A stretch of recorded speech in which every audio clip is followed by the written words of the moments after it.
Hi అందరికీ. చపాతీలు స్మూత్గా రావాలంటే ఇలా ట్రై చేయండి. ఫస్ట్ పిండిలో కొంచెం సాల్ట్ వేసి బాగా మిక్స్ చేసుకోవాలి.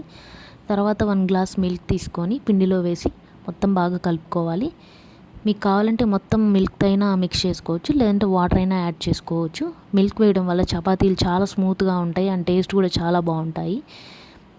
తర్వాత నేను కొంచెం వాటర్ యాడ్ చేసుకున్నాను.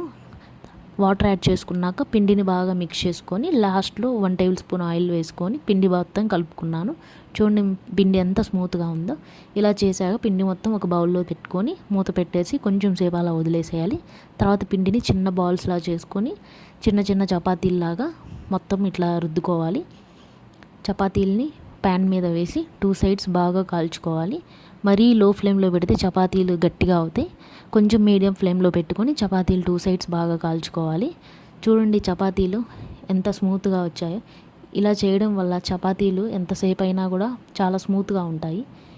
ఒకసారి ఇలా ట్రై చేసి చూడండి, చాలా బాగుంటాయి. Please like and subscribe to my channel.